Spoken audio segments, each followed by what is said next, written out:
We've brought our daily racing form clock report cameras to the barn of trainer Bill Mott, whose lockdown will compete Friday in the Kentucky Oaks. But it was actually Steve Asmussen who was the star of the show this morning here at Churchill Downs. We had a lot of rain during the night. The racetrack was sloppy and sealed when it opened for training this morning. A lot of action, despite the bad weather, took place right after the track opened at 5:45.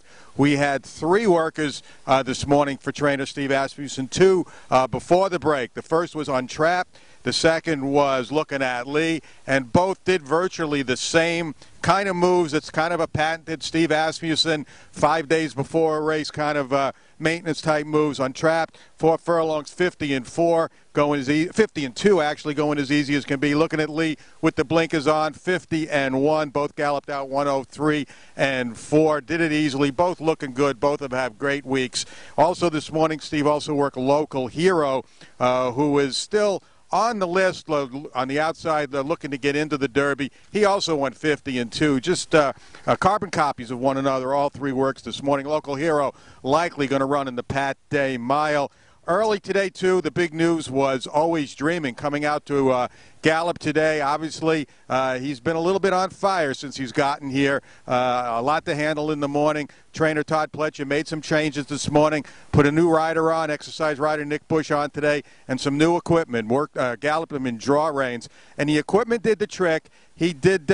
Always Dreaming did kind of fight it a little bit at first, bucking and playing, jumping puddles, and maybe trying to see if he can get away from those draw reins. But Nick Bush had him pretty good all the way around and got him to gallop at a much slower and subdued pace than we've seen over the past week since he's been here. So that's good news. He still has his engine's still on fire. He still has a high energy level, and we'll see how things proceed over the next few days. But you can bet it'll be Nick Bush and draw reins from here in until Derby Day for Always Dreaming. The racetrack was harrowed and got much quicker after the renovation break when we had 1 and possibly 2 Derby workers. For Steve Asmussen, it was Hentz, who went the maintenance half mile, but over the quicker track, and he's very sharp right now. He went 48 and 3, galloped out in 102, and double galloped out 116 and 3. Hentz has had a terrific week since I've been here, coming off that victory in the Sunland Derby, and he's going into the Kentucky Derby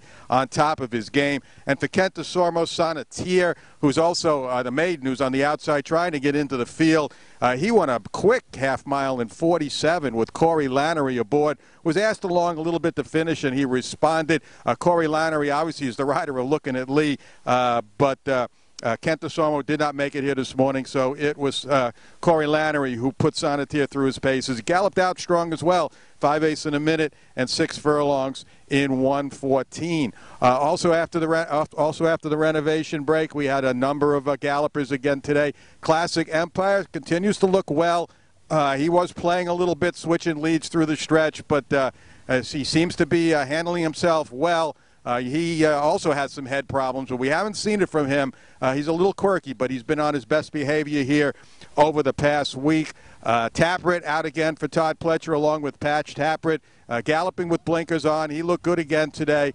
He had another good day. Gunavera out there today. Battle of Midway, the first time I've gotten to see Battle of Midway this morning since his arrival from California. Not the prettiest mover, especially when he first breaks off the gallop, but talking to some people from California, they say that's pretty much just him, so nothing to worry about there. All the major works now are over for the Derby. Lockdown, I believe, will work tomorrow for Bill Mott for the Oaks, and we're getting closer and closer now, really in the home stretch. 4 or 5 days to go, 4 days to the Oaks, 5 days to the Derby, and we're going to have all that the late breaking information for you right here at DRF.com and also on DRF Live.